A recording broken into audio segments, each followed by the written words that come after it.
I have a secret. It is a very big secret. It is heavy inside my heart. My husband's name is David. He is a good man. He is kind. He works very hard for us. He loves me very much, and I love him with all my heart. But I lie to him. I lie to him every single night. The time is exactly 12 p.m. It is midnight. The house is very quiet. I can hear the wind outside. It is a cold night. I am in bed next to David. I look at him. His eyes are closed. He is sleeping deeply. He is breathing slowly and softly, in and out, in and out. He looks peaceful. He thinks his wife is sleeping next to him. He thinks we are safe. I move very slowly. I must be careful. The bed is old. If I move fast, the bed makes a noise. Squeak. I stop. I wait. Did he hear that? I look at David's face. He does not move. He is still asleep. I breathe. Again. I get out of the warm bed. My feet touch the floor. The floor is cold. It feels like ice. I shiver. But I do not stop. I walk to the chair in the corner of the room. My clothes are there. I put on my black pants. I put on my thick sweater. I put on my black coat. I dress in the dark. I do not turn on the light. If I turn on the light, David will wake up. I look at the mirror in the dark. I see my shadow. I look tired. My eyes are sad.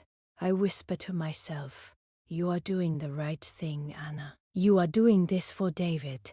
I walk to the bedroom door. I open it. Click. The sound is very small, but in the silence, it sounds like a gun. I freeze. I look back at the bed. David turns over. He makes a sound in his sleep. My heart beats very fast. Boom, boom, boom. I am terrified. Please, do not wake up. Please, stay asleep. After 5 seconds, he is quiet again. I walk out of the room. I close the door softly. I go to the front door of our house. I put on my shoes. I take my keys. I open the front door and step outside. The night air hits my face. It is freezing. The street is empty. There are no people. There are no cars. It is a ghost town. But then I see it. At the end of the street, under the street lamp, a vehicle is waiting. It is a grey van. It is old and dirty. The engine is running. Smoke comes from the back of the van. This is the strange car. I do not know the driver well. I only know his first name.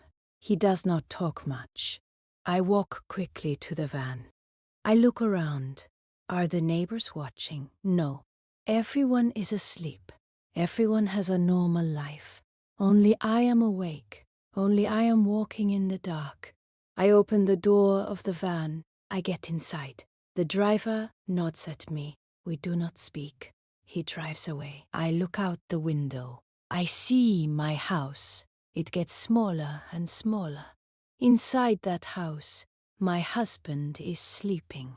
He trusts me. He thinks I am a good wife, but I am in a stranger's car, going to a place he does not know.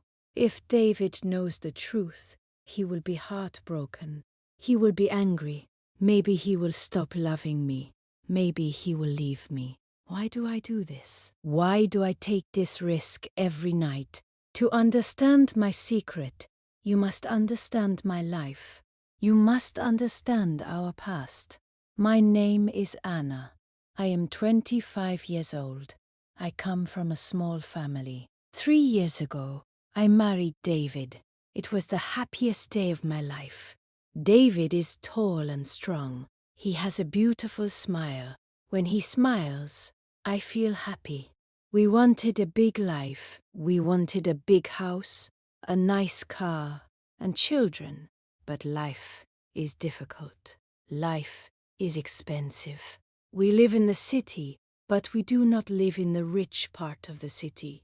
We live in an old neighborhood.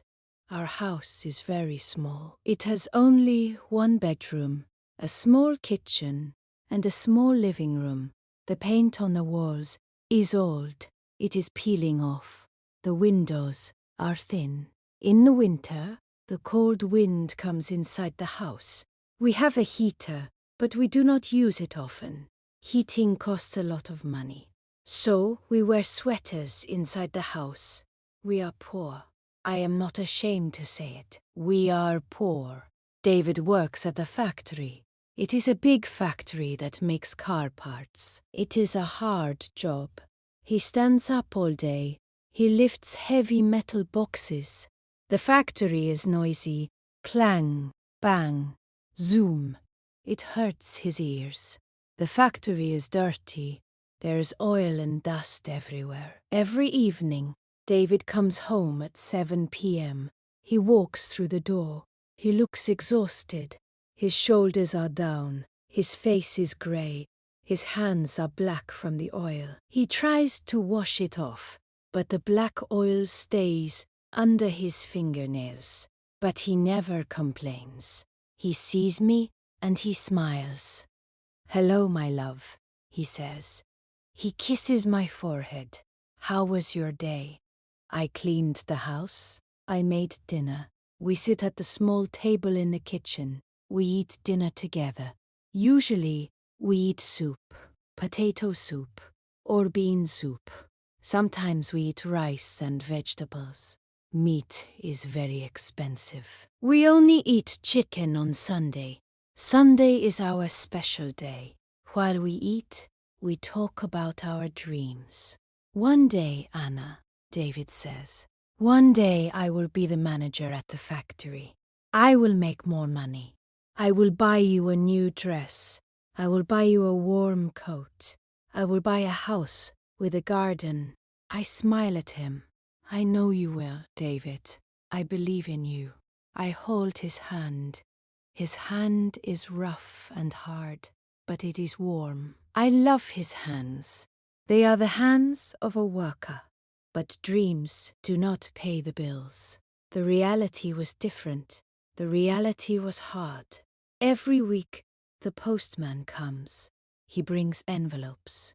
White envelopes are okay, but the red envelopes are bad. The red envelopes are bills. Electricity bill, final notice. Water bill, urgent. Rent, past due. We have a small box on the table. We put the bills in the box. The box was full. I saw David looking at the box. He did not say anything, but I saw the fear in his eyes. He stopped smiling. He stopped sleeping well. He tossed and turned in the bed. He was stressed. "Is everything okay, David?" I asked him one night. "Yes," he said. "Don't worry, Anna. I will fix it. I am the man of the house.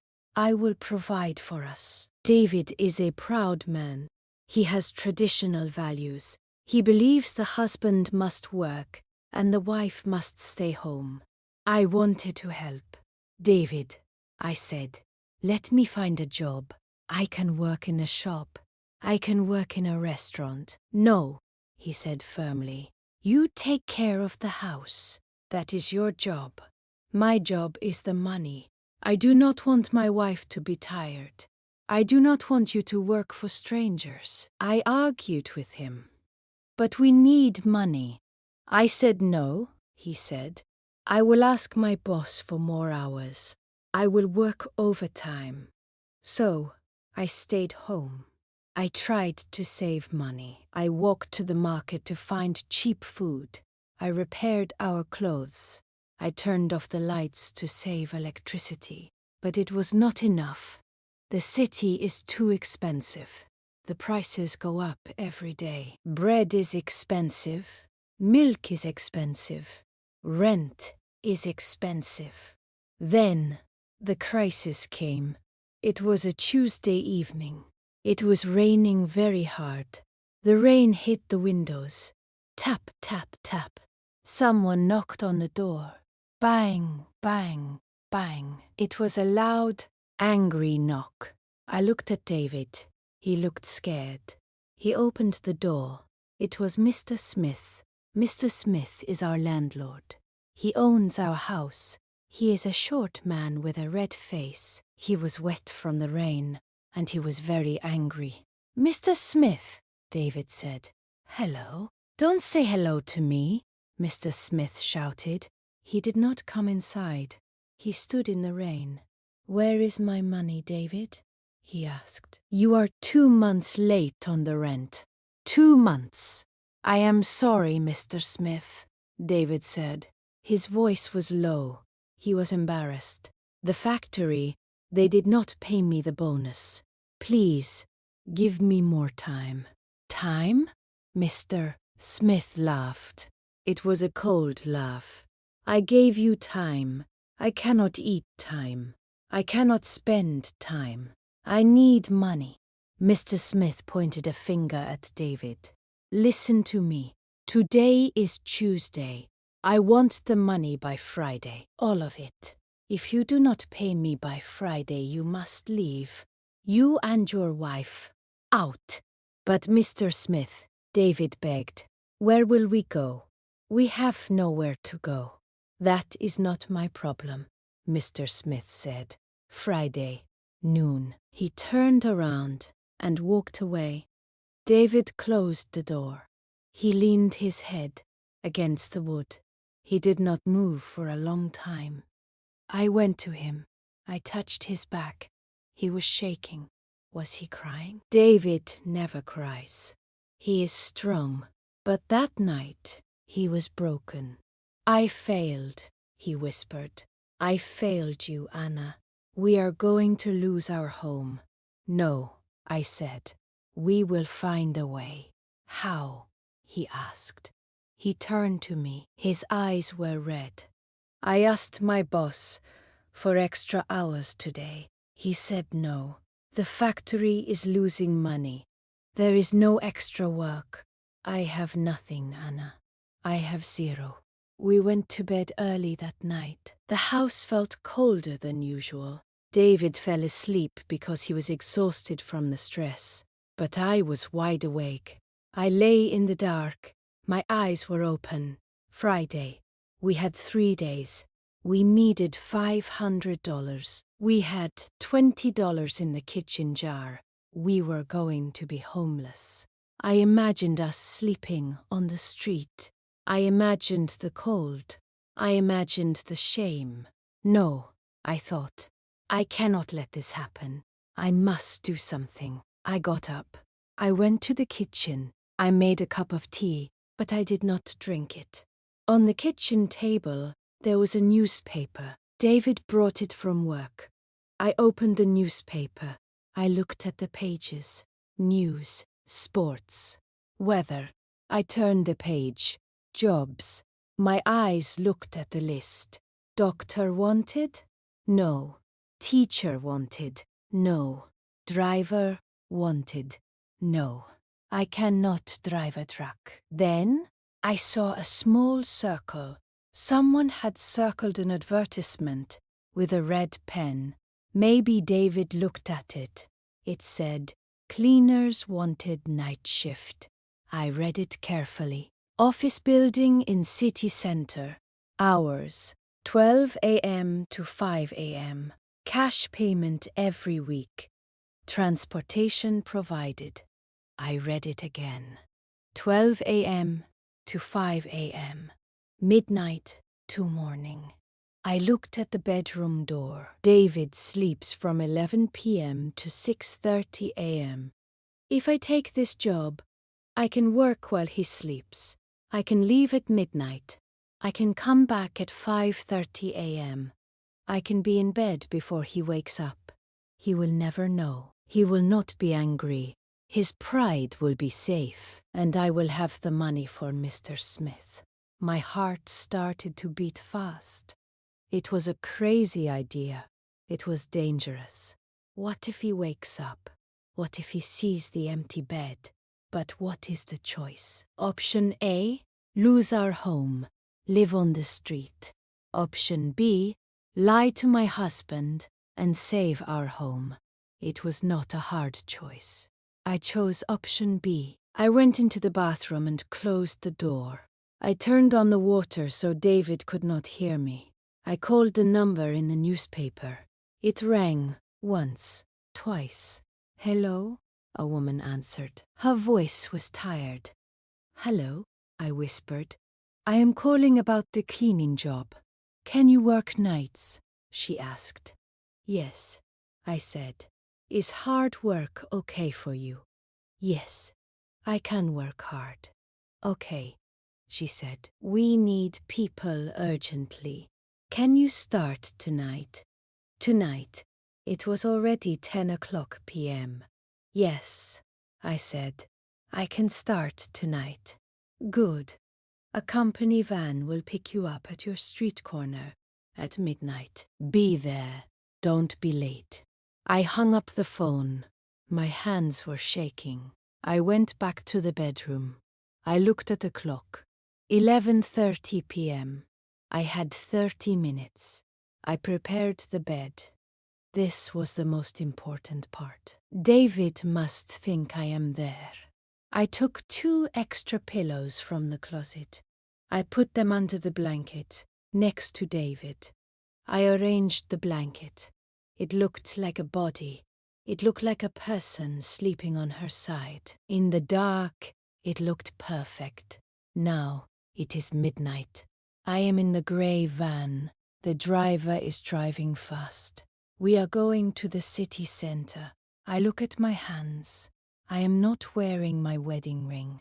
I left it on the table. I do not want to lose it while I clean floors. I feel guilty. Lying is wrong. Marriage should be about truth. I am sorry, David, I say to the window.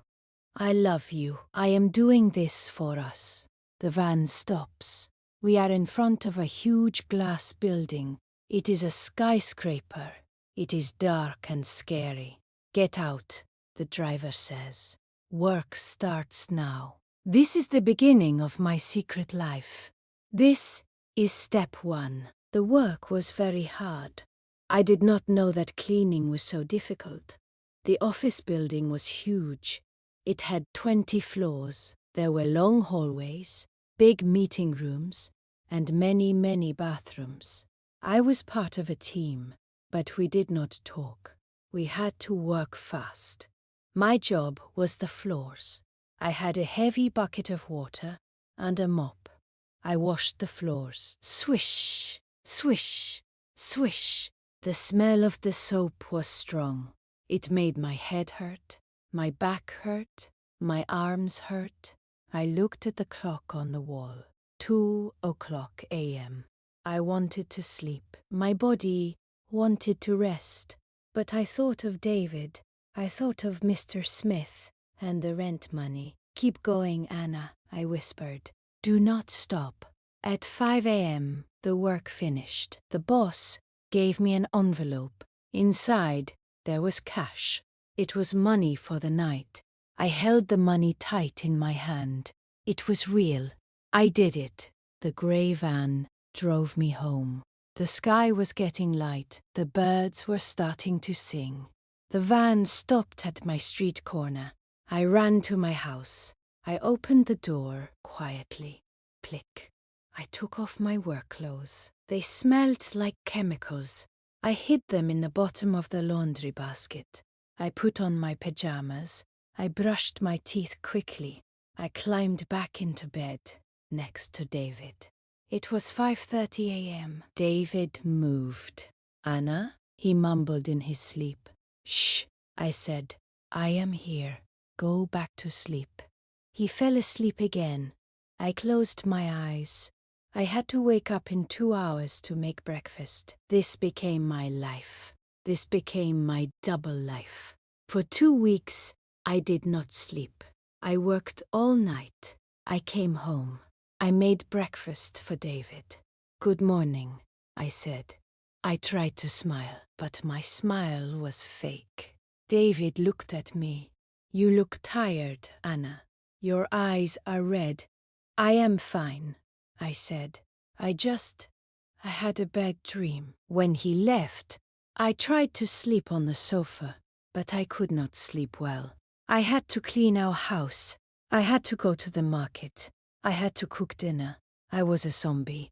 I walked, but I was not really there. I forgot things. I put the milk in the cupboard. I put the keys in the fridge. One evening, while we were eating dinner, I fell asleep at the table. My head dropped down. Anna, David said. I woke up. What? What happened? You fell asleep, David said. He looked worried. You are acting strange. Are you sick? No, I said. I am not sick. Then what is it? He asked. You are always tired. You are distant. You do not talk to me. I am just tired, David. Please, stop asking. I was angry. I was angry because I was so tired, and I was doing this for him, but he did not know. Then the messages started. The cleaning company sent me text messages about the schedule. One night, we were watching TV. My phone was on the table. Ping. A message came. The screen lit up. David looked at the phone. He saw the message. It was a number he did not know. Who is texting you at 9 p.m.? David asked. My heart stopped. I grabbed the phone quickly. It is just a wrong number, I said. A wrong number, David asked. Let me see. No, I said. I deleted it. David looked at me. His eyes were cold. He did not believe me. Why are you hiding your phone? He asked. Do you have a secret? That was a lie. I had the biggest secret in the world. The next day, it happened again. We were eating soup. My phone buzzed. Bzzzt. I looked at the screen. It was the driver. Van outside in 5 minutes. I stood up. I need to go to the bathroom, I said. David stood up too. Show me the phone, Anna. David, stop it, I said. Show me, he shouted. It was the first time he shouted at me. Is there someone else? He asked. Do you have a boyfriend? What? No. I was shocked. You leave the bed every night, David said. I froze. He knew. I feel you leave, he said. His voice was shaking. I wake up, and you are gone. The bed is cold. Then you come back in the morning. Where do you go, Anna? Who is he? David, you are crazy, I said. I go to the bathroom. I go to the kitchen to drink water. You are lying, he whispered. You are lying to me. He left the room. He slammed the door. I sat on the chair and cried. He thought I was cheating. He thought I was a bad wife. I wanted to tell him the truth, but I had the money now. I had the rent money. Just one more week, I thought. Just one more week, and I will pay Mr. Smith. Then I will stop. Then I will tell David. But I did not have one more week. The next night was the night of the truth. It was Tuesday again. We went to bed at 11 p.m. David did not kiss me goodnight. He turned his back to me. He was angry. I waited. I watched the clock. 11:30, 11:45, 12 o'clock. I listened to David's breathing. It was slow and heavy, in and out. He is asleep, I thought. I got up. I put on my black clothes. I took my shoes. I walked to the door. I looked at him. I love you, I whispered. I left the house. The grey van was waiting. I got in. We drove away, but David was not asleep. When the door closed, David opened his eyes. He was awake. He was waiting. He got out of bed. He ran to the window. He saw me get into the grey van. He saw a man driving. I knew it, David said to himself. She is leaving me. She is with him. David was crying, but he was also angry. He grabbed his keys. He ran out of the house. He got into his old car. The engine started with a loud noise. Vroom. He followed the van. He drove behind us. I did not see him. I was looking at my hands.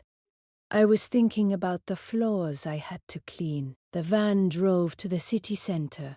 It stopped in front of the big glass tower, the Golden Plaza. I got out. I walked into the building. David parked his car across the street. He watched me. She is going to a hotel, he thought. She is meeting a rich man. He felt sick.